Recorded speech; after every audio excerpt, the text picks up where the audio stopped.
space. All right, welcome back to the show. Today I have with me Byron. Hey, John. How's it going? So Good. today we're going to be talking about drones and their basically their ramifications, both political ramifications, socioeconomical, and is like the safety of having these things in the hands of basically nobodies. And basically Byron is joining me because we've had this conversation a few different times, whereas the way that we're going to play this out is I'm going to be on the side of technology and you're going to be on the side of a consumer, or basically on the side of a homeowner. So basically we're going to start right off. I'm pro drone and he is pro Not civil rights. I guess just rights, property rights. Right. Basically, if I'm a drone owner, he wants to know who can fly it where, how does he protect himself? Right, and I believe in freedoms, and I don't want to stifle technology. I believe in technology. I think it's a wonderful thing, but I think there has to be some guidelines. I think that this is a complicated issue. Going forward, what kind of rules and laws? The ramifications. My privacy. If my wife is in the backyard, topless in the backyard, and some 17-year-old kids buzzing around, with a little drone taking pictures, is that appropriate? And where do we draw the line? Right, and most drones nowadays have cameras and recording features as like a standard feature on most of the drones. It's really easy for them to be used to look into someone's backyard. Right, and then there's a safety issue. What if the software fails? Right. What if anything, and it lands on my little toddler in the backyard, and God forbid something happens. A freak accident happens. There's so many what ifs. Well, like that is not so much a what if right now with the consumer drones, because I bought one. I was going to have it for the show, and it broke right that day. Yeah. That thing broke right out of the box. Right. So it's not so crazy to think that these things can just come crashing down onto some unexpected person. And obviously they don't weigh much, but you're talking about an object that reaches terminal velocity. These things can fly meters up into the sky. Right, and like yours did fail on the first day, but what if it fails on the second or third or a month later? Right. There's no guarantees of when that software is going to fail. Right. Or a gust of wind. Exactly, and that was another big problem that we had with that one, is that, like, if you fly it up, wind takes it away, and now it's no longer in my control. Right. And then who's responsible then? Right, and like I said, for me, I see it as a more than safety. There is the safety issue, but I see it as a privacy issue. Just as if somebody puts their face against my bedroom window and watches my wife get dressed in the morning. There's laws against that. Right. And there would be no difference than if I'm out in the backyard sunbathing. I don't want people eyeballing me. Right. Not that anybody would want to, but the point being is, we have to figure out the ramifications, and then I also say, then what's my recourse? Do I call the police? Clearly you can't shoot a firearm within city bounds. That's pretty extreme. But, right. At some point. Well, some people think that they're totally within their right to shoot down a drone. Which, that is one of those things that baffles me. I'm like, where do you get the idea that it's okay to shoot down a flying object in your backyard? Like, besides the fact of discharging a firearm, that it's someone's property. But I feel like they get the idea because what else is your recourse? Like, what else do we do? If I called the cops and said a drone just flew over my backyard, they're going to be like, whoop-de-fucking-do. What are they going to do? Oh, it was a bright blue one, and they're going to say, okay, how many drones are, again, assuming that this is going to propagate going forward, and everybody's going to have these little toys or even serious ones, and what about realtors, and what about the police department? Right. Are they right now? If they want to go into my house or my backyard, they have to serve me with a warrant. Right. Okay, so. Are they going to just be able to fly over my house and see what my activities are in my backyard? I don't know what those could possibly be, but again, I should have that right to the Constitution guarantees it. Right. So, I mean, there's a possibility that a police department has a drone, flies it over, they missee something, then they claim that it's probable cause to come into your home. Right. You Exactly. know? Exactly. So it's a very distinct possibility that these things have a huge margin for misuse. Oh, absolutely. Absolutely. So, I mean, and there's also great ramifications. I'm not, poo-pooing all these things. I just Right. we need to come up with some rules. And again, I'm not a really big government guy, but I'm also a my rights guy. I mean, right. and I shared with you before, like smoking. I mean, I don't care if you smoke, as long as you can somehow figure out a way to get that smoke to not go into my lungs. Mm-hmm. But until you can figure out how to do that, you can't smoke in my presence in a bar or a restaurant or any social environment, because I have the right to breathe. Well, that's kind of how I feel here. You should have the right to fly these things as long as it doesn't infringe on my rights of privacy and safety. And safety. Yeah. Right. Those are the two main important things. Right. And so I just think it's exciting and scary at the same time. Right. And then moving forward, we're going to have these drones expand into fields like corporate use. Right. And I almost feel like we might as well avoid talking about the military drones, because that's not really an issue for people like us to decide. No. But let's talk about corporate use of drones. Like the most common one is the Amazon drones. Yeah. So you got basically package delivery by a drone. Right. And that happens. So personally, that's one of the things that I would really like to happen. As a person who ships hundreds and hundreds of packages, I would say 80% of them get damaged in some way, shape, or form. Mm-hmm. So, and then there's wonderful ramifications to that, because if we can keep those big old brown trucks off the road that are spewing diesel fuel all over the place, I would love that. In lieu of a battery operated little drone that comes to your house. Yep. But then, are we going to have designated airspace for the drone? Are they going to have to fly maybe over our roads and follow roads? That way they're not taking a shortcut across my backyard, because I don't want traffic. Doing that across my back. I'm entitled to peace and quiet. Right. So, what would you be as concerned if they were so high up you didn't see them? Yeah, I think I would be less concerned. Okay. So it's similar to a helicopter. Right, exactly. A helicopter, it flies by so quickly that if my wife's out there topless, they're not catching a whiff of that. Right, and also the Amazon drones, in their task of delivering, they wouldn't be capturing video or audio. They would just well, we're going to have to assume that, and then again, there's another law. That says that they can't have that. Again, there's just so many things that are going to have to be put into place. Right now, it's the wild, wild west. Right. Everything goes, because we don't have anything, and that's what our whole debate is to where are we going to draw the lines on so many issues. Going forward, that there's a big responsibility for the government. They have to think of. It's going to be endless. So when people criticize the government because they're not coming out with enough rules and regulations, well, there's a lot to think about. Honestly, I feel like from my perspective as a technologist, I don't personally feel like they're particularly equipped to make the rules on this type of thing. I think they need to bring in young blood who's familiar with the technology and its nature of evolution. Yeah. That's because honestly, the guys who are in office now don't even understand how the internet works. Well, that's true. I want to give them more credit, because I would think that they would probably do their due diligence and consult with technology people. I would think that they would bring in the heads. You would think the heads that, of. Look at the issues with net neutrality and how it's gone. It's such a polarizing issue. It's gone back and forth on the side of industries who want it, ISPs who don't, people who do, back to ISPs who don't.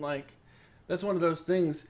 this is another issue that is going to get immediately muddied by people versus companies.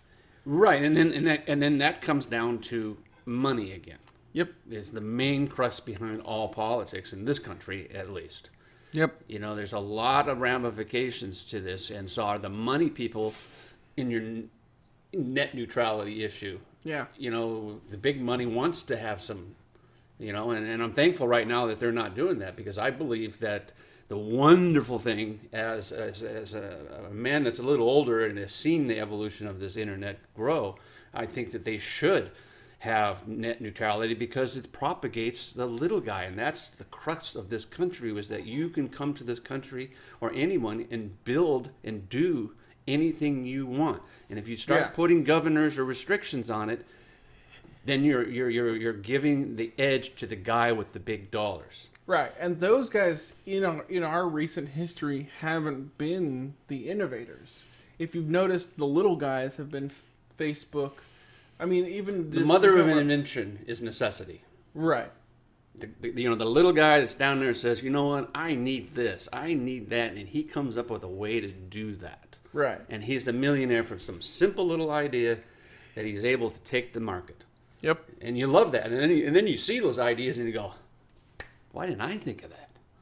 So then you start thinking of ideas. That's right. So that's right. But the little guy is usually the guy that needs it and wants it. Right.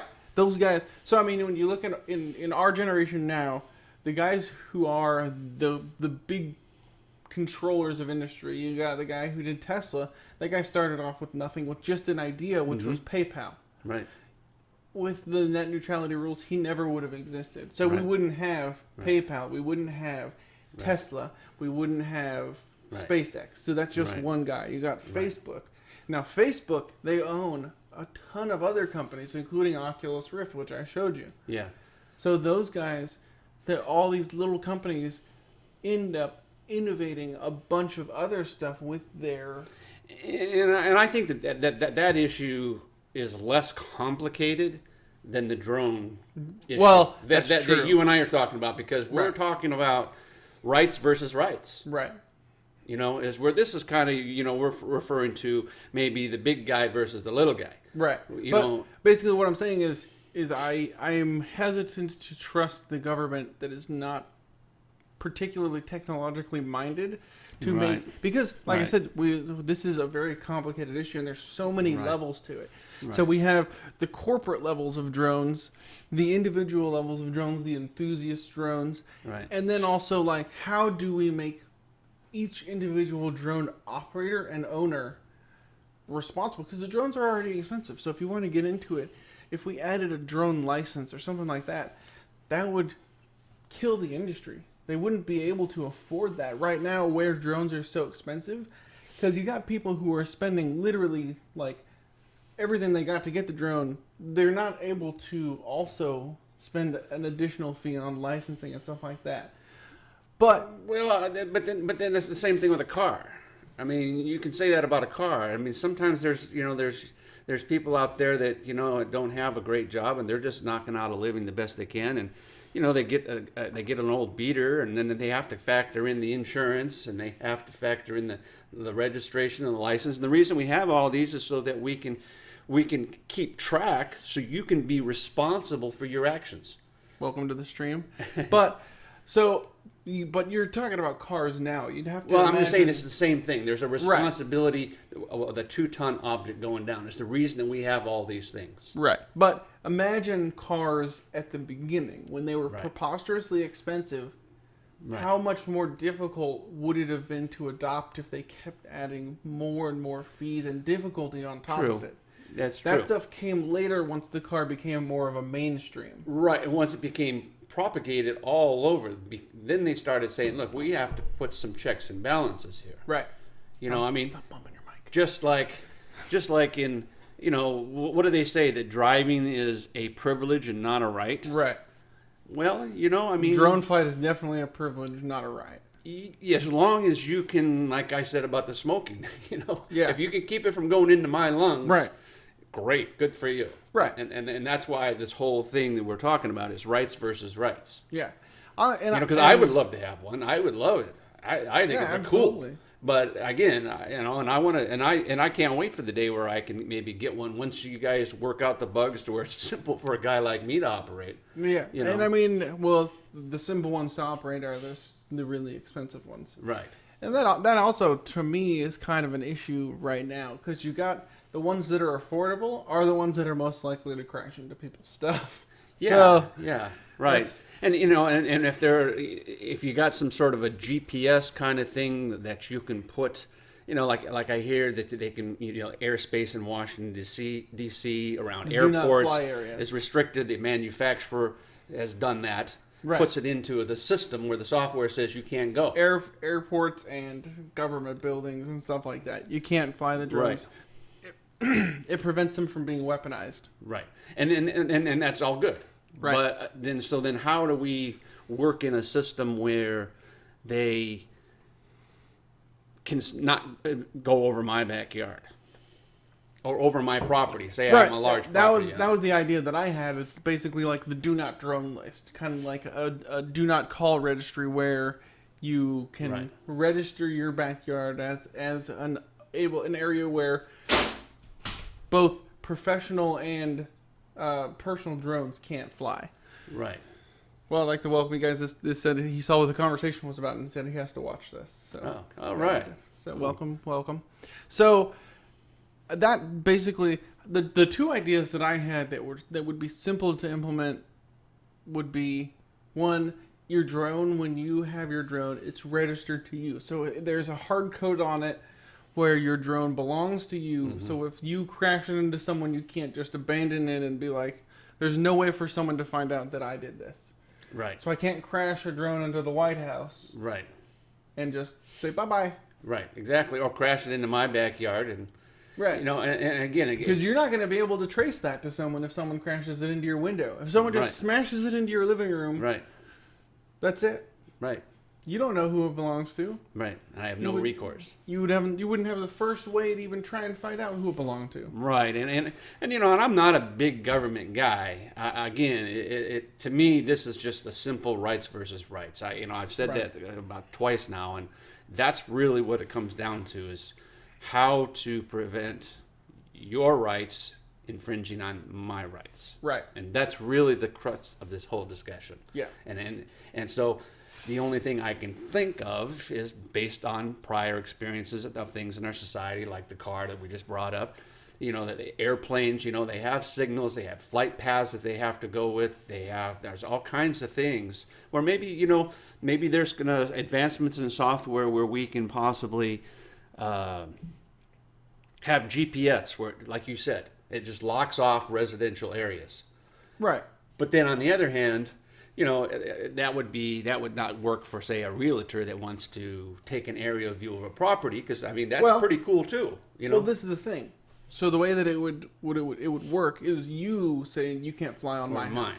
Right. But if a realtor is going to assess your property, that's with your permission. Right. You could unlock it. Unlock it. So it would be. So it'd have to be in the software. Right. Exactly. It would be an active database of do not fly, and then if you so you log on, you're like, well, I'm selling my house, so I'm going to unlock it, so now drones can fly on my property.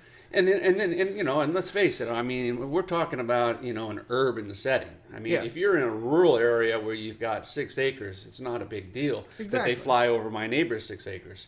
But in a rural setting an urban setting where I'm at, he could fly over my neighbor's because it's for sale, and in the meantime, he catches a view as he spins around of my backyard and what maybe I'm doing. Right. So to me, it's just so complicated. I don't have any answers. I'm hoping that there's people out there smarter than me that can figure out all these things. It's just fascinating to me. Right. And I like freedoms, like we've discussed with the internet. I like freedoms. That's what makes this country a wonderful place to live, and that's why we're so successful, is because of our freedoms. But again, my rights versus your rights is really the issue. Yeah, it's the same thing with the helmet laws on motorcycles. Mm-hmm. People say, "Oh, we shouldn't have a helmet law." Well, if you want to put a bond, a $25,000 bond, and you say, "Okay, I'm going to take responsibility for my head when it smacks the curb," Okay, then you get to not wear a helmet. Yeah. But the reason we have helmet laws is not so much that we care about your head. It's just that taxpayers have to pay for your head when it smacks the curb. Right, and not only that, but I mean that comes down to, even on a smaller scale, insurance. Like the insurance for the motorcycle rider, if he damages, if he doesn't die, of course he's going to expect his insurance to take care of that. He's going to expect, if someone else hits him, he's going to expect their insurance to take care of it. He's not like, well, I didn't wear a helmet, so this one's on me. Yeah. So it's again, rights versus rights, and that's the whole crux of the whole thing. And I find this very fascinating, and I don't know where to go from this point forward. One of our viewers has said, what are some things that could possibly make it your own designated drone? Well, basically my suggestion is something like, when you buy a drone, you take it out of the box, basically with either a computer or the controller, you basically give it a serial registration. So, like, type in your name and your address, and this type of stuff would have to be confirmed by someone. So when you buy a drone, or even at the store when you buy a drone, basically you give them your ID, and then that drone is now registered to you at your address. Mm-hmm. So if I go take that drone and I crash into someone, or I cause an accident, like I fly it through the road or something, and I cause a bunch of damage, and the drone is then left there, it would basically be traceable back to me. Right. And that sounds reasonable. I don't think that's too intrusive. I don't think most people would mind something like that. Yeah, and it doesn't, and that's not something that would cost a lot to do. Right, simple registration. Right. I mean, like, you register whenever you buy a consumer product. You buy a TV. They ask you to register your TV for the warranty purposes. I mean, exactly. It's a simple process. Yeah, so it's a doable. That you're at least responsible for it. Right. So. And then what do you do when, I'm going to upgrade and get a better one, and you sell it to your neighbor or your friend? Does he going to have to go on and re-register it? Yeah, of course. It'd be a change of ownership, just like you change of ownership like a car. Like there's a piece of slip on the paper that says, "I'm signing this drone over to who's it's and an address," and boom, it's done. Right.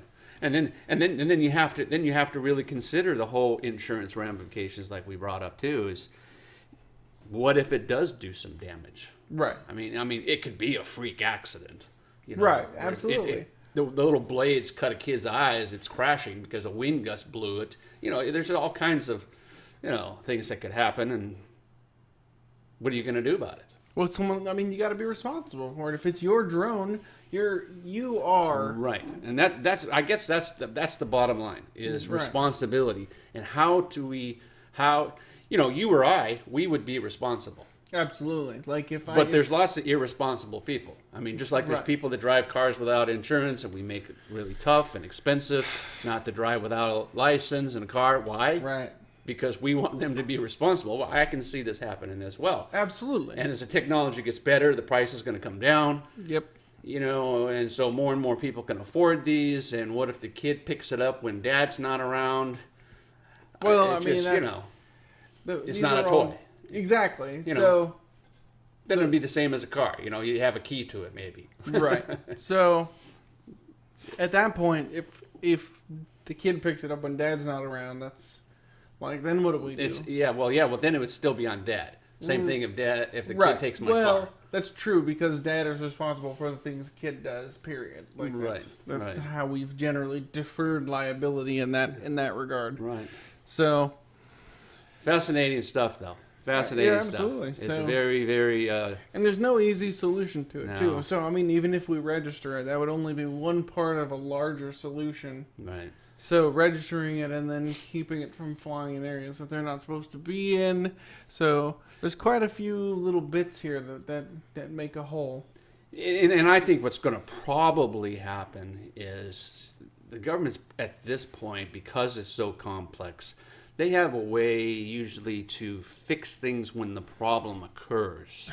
Instead of coming forward and planning this out, they always getting a crisis and fixing it. Yeah, that's the federal level all the way down to the city level. That's what I figured would happen. I figured that it's going to be an evolution. That we're not going to see any drone rules until some drone catastrophes happen. Right. Which is sad in that regard, that this Right. type of stuff is foreseeable, but Right, right, and you know, and until then, my rights are going to probably be superseded by the drone operators' rights at this point, because Right, I and at this they point can- I have no ramifications. If I see a drone come over my house, over my backyard, I'm going to call the police like we discussed earlier, and they're going to say, okay, what do you Right. want me to do about it? right, and that's one of the main issues with drones above safety and stuff at this moment is privacy. Right. And I know that there have been documented cases of people using drones, like peeping toms, where they've been using drones to take pictures of women in their bedrooms at night and stuff like Yep. that. Right. And the police do get involved, and the only way that they've caught, I mean, some people have been caught is because they keep doing it. Right. So Right. it's Right. one of those situations where, Right. It's the same like with a thief, you know. I mean, he gets away with it 2 or 3 times, and then, you know, on about the 40th time, he finally gets caught. You know. 40th time, you're letting them get away a lot, Byron. Well, I don't know. The crime rate's pretty high a lot of times. So, So we just got a new follower, so oh, say welcome welcome. to Thanks for joining us. Class of the Bro. So it's a complex issue that has a lot of pieces that are going to need to be put into place. And like you said, we're probably not going to see any legislation or anything like that until we see a big event involving these drones. Right. And Because the average guy's privacy is not something that is going to make Congress move, right. you know? Right. Right. And it'll go through the court systems, and they'll hash it out, and typically what happens too is it's not just one incident. It's not 2 incidents. It's like after it becomes an issue on Right, a big right. scale, where, you know, where some guy, some yahoo with a shotgun blows it out of the sky Right. and says he's infringing on, and so then it goes to the courts, and then they're going to decide about his rights. Yeah. You know, now, you know, you can't do that with a helicopter, but then again, a helicopter's not flying right over your backyard either. Right. That's what I was saying. Is the shooting them down thing seems extreme. But I can see that in Yahoo land. Right. Not that I want to tell all our Yahoo, make fun of them, but Right. you know the type I'm talking about. Oh yeah, absolutely. And I could definitely. And I mean, I've seen video of people being like, "If it flies over my house, I'm shooting it Shooting down." them down, that's well, right. a drone flying over your house doesn't give you the right to discharge a firearm in public. No, So no, that, not within the city realm, of course. Well, I mean, even in rural areas, there's still a lot of areas where you can't discharge a firearm. Right. If you're in an area where you're allowed to discharge a firearm, then it's going to kind of be a coin flip as to who, like, the property damage versus the. And speaking of property that, damage speaking of or- rural areas, I mean, you know, I've already hearing like hunters. Mm-hmm. You know, where a guy sets up a drone and he surveys the area looking for an elk or a bear or whatever he's got a tag for. Mm-hmm. You know, and then the other hunters are saying, "You just scared him away because I was about to fire on him." So again, I mean, it's because of the noise factor, of course. Right. You know, so then, you know, even then, you know, I mean, again, I don't mean to be such a you know, difficult on this, but Right. Well, no, that's a good point. I had never heard of anyone doing that. At that point, that doesn't seem like a legal issue or a legislative issue or anything. I mean, that's kind of like a. well, then they'll have to be like the national forest or wherever, because I'm not a hunter. I don't know those areas, but I mean, that's a thought. Right. You know, because it's all about quiet. I mean, these guys sit up in their trees and they got the little, you know, blinds, and they're waiting for something to cruise by. And quiet Right. is of essence. Any man-made sounds, you know, these animals usually have got pretty good hearing, and or even a simple thing like, say, you're out on the river, Right. an isolated area, you know, and you're out there and you expect to have some privacy and some quiet. You know, some people enjoy the quiet. Right. They have some, Yeah. or even, you know, going by might not even be so bad as the zzz overhead, Just hovering around. Yeah. because it would be very loud At that in a point, quiet setting. At that point, it's like an issue where you ask the guy just to move on, or you move, or something like that. But I mean, you're right. It's an added level of inconvenience. Well, how would you ask the guy though? I mean, the drone's flying over your head, and you're out in the wilderness, and this guy's looking for elk, and you're laying by the river with your girlfriend. That's true. enjoying I mean, peace and if quiet. it's Again, got, I don't mean if to it's be got any difficult. reasonable amount of range on it, you're not gonna. Yeah, So. yeah. So, all right. So I'd say we've pretty much covered everything here. So, all right. I'd like to thank you guys for watching. Follow us on the Twitch stream, and if you're watching us on YouTube, hit the like button and subscribe. So, I'd like to thank you guys for watching. Thank you.